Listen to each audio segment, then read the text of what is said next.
উড়িষ্যার পাসপাস দেখো, উড়িষ্যার পাসপাস এই সেট ইধার है ভিডিও করছি তোমাদের কি ভিডিওতে না এই ধরে আমরা 4 বার চা খাচ্ছি।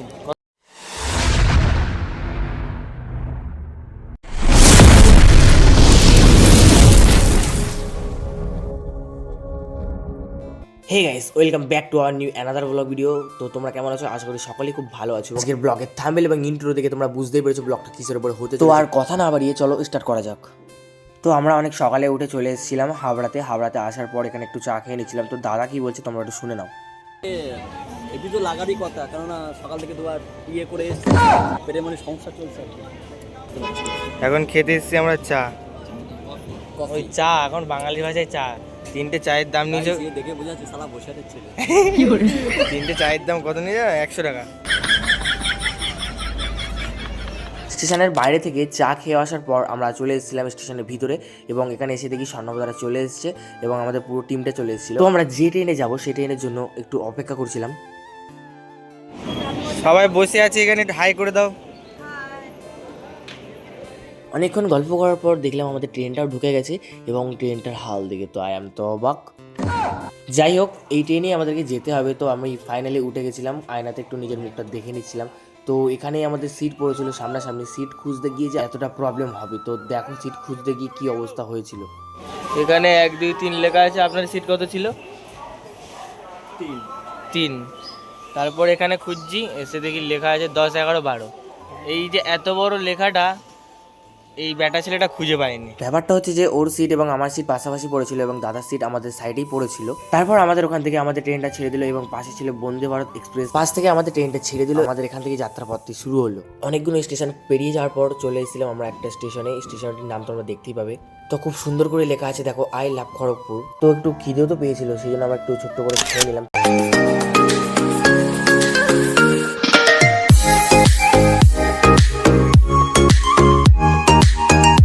ভিডিও করছি, তোমাদের কি ভিডিওতে না নিলে হয়? সবাই নিয়ে চলে এসছে একটা, একজন পুরো কাপ নিয়ে চলে এসছে। আর free sugar biscuit, free sugar হ্যাঁ। আর এনার তো সুগার ফ্রি, ফ্রি সুগার একসঙ্গে।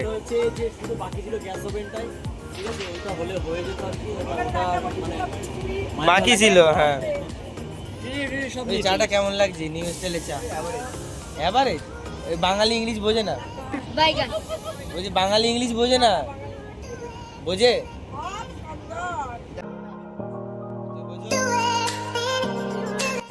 তো গাইস আমরা উঠেছি কটার সময় ট্রেনে? 1:45 ট্রেনে উঠেছি। এখন সন্ধ্যা হয়ে গেছে, চা খেতে এসেছি চা। তো গাইস এ ধরে কিন্তু আমরা অনেকবারই প্রায় চা খেয়ে ফেলেছি, 2-3 বার চা খাওয়া হয়ে গেছে অলরেডি। তো এরপরে একটা সামনে স্টেশন ঢুকছে, স্টেশনের নামগুলো দেখলেই তোমরা বুঝতে পারবে যে আমরা কোন দিকে ঢুকে গেছি অলরেডি।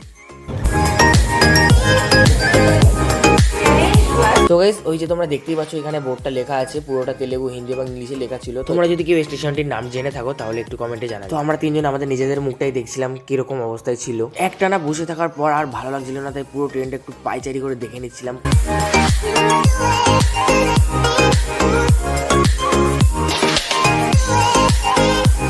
পুরো ট্রেনটি ঘুরে নেওয়ার পর আমাদের আরো একটা স্টেশন ঢুকে গেছিল। তো স্টেশনটা কোন স্টেশন সেটাই তোমাদের সঙ্গে দাদা তুলে ধরছে। ফাইনালি আমরা নেতাজি সুভাষচন্দ্র বোসের শহরে এসেছি। একটু পিছিয়ে যান, এবার বলুন। এসেছি নেতাজি সুভাষচন্দ্র বোসের শহরে, কটক শহরে, আমাদের খুব ফেভারিট পছন্দের আমার শহরে। এটা কেমন ভাষা যদি দেখ ভালো লাগছে। এখন কটা বাজে? এখন বাজে 7:30। এখন এসছি ওই তো ঘড়ি দেখা যাচ্ছে। এখন এসছি উড়িষ্যা কটকে। আর কিছু স্টেশনের পর আমরা ভুবনেশ্বরে নামবো, তারপরে পরেরটা পরে হবে। স্টেশনটা কোন স্টেশন সেটা তোমাদের সঙ্গে দাদা শেয়ার করে দিল। তো তারপরে কাকু এসে সবাইকে আর একটা করে চা দিয়ে দিল এবং সবাই চা খেয়ে নিলাম। এবং আমি বসে বসে ভাবছিলাম যে আর কতক্ষণ পরে লাভবো। আমাদের ওখান থেকে ট্রেনটা ছেড়ে দিল। ট্রেনটা ছেড়ে দেওয়ার পরে আমরা মাঝখানে এসে একটুখানি দাঁড়িয়ে গেছিলাম। ওই জায়গাটা একটুখানি ট্রেনটা দাঁড়িয়ে গেছিলো। তো আমি এবার জিজ্ঞাসা করছিলাম কোথায় ঢুকেছিল। তো আন্টি কি বলছে একটু শুনে নাও। এবার বলো। বিরাট মজায় রয়েছে, বলার কিছু নেই। তো ফাইনালি আমাদের টিকিট কাটা ছিল ভুবনেশ্বর পর্যন্ত। ভুবনেশ্বর আমরা চলে এসেছি, আর এখানে পুরো টিমটা লাভার জন্য রেডি হয়ে গেছিল। তো তারপরে দেখতেই পাচ্ছ এখানে আমাদের টিম পুরো রেডি লাভার জন্য। তো ট্রেন থেকে নেমে আসার পরে এখানে একটু চা খেতে আবার চলে এসেছিলাম চা খাওয়ার জন্য। তো দোকানের ব্যানারটা দেখে আমি নিজে বুঝতে পারছিলাম এটা কি লেখা। তো বাইরে এসেও আমরা চা খাচ্ছিলাম। তো এই ধরে কতবার চা খেলাম এবার তোমরা সবার কাছ থেকে শুনে নাও। এই ধরে আমরা 4বার চা খাচ্ছি। কতবার চা খাচ্ছি? 4বারের বেশি হবে।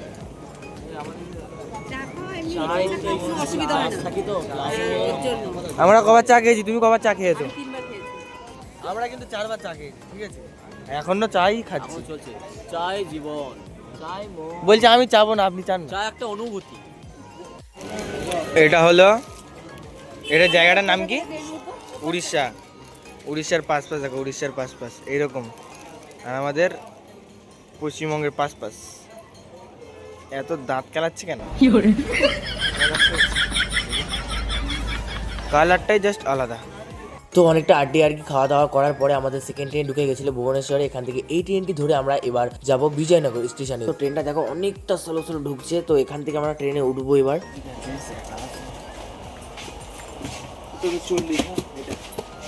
ये हमारा है, हमारा सीट इधर है।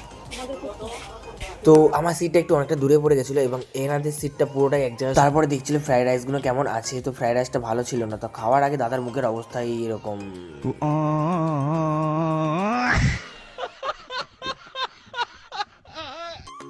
ফ্রাইড রাইসটা নষ্ট হয়ে যাওয়ার পর আমাদের জন্য আরও একটা প্ল্যানিং ছিল। প্ল্যানিংটা হলো যে রুটি, কত রুটি এনেছি সেটাই তোমাদেরকে দেখাবো। তো দেখো কতগুলো রুটি আমাদের জন্য পাঠিয়েছিল। তো গাইস 40খানা রুটি নিয়ে চলে এসেছি আমরা। একটু হাতে তোলেন দা, রুটি একটু হাতে তোলেন, কতটা রুটি দেখো।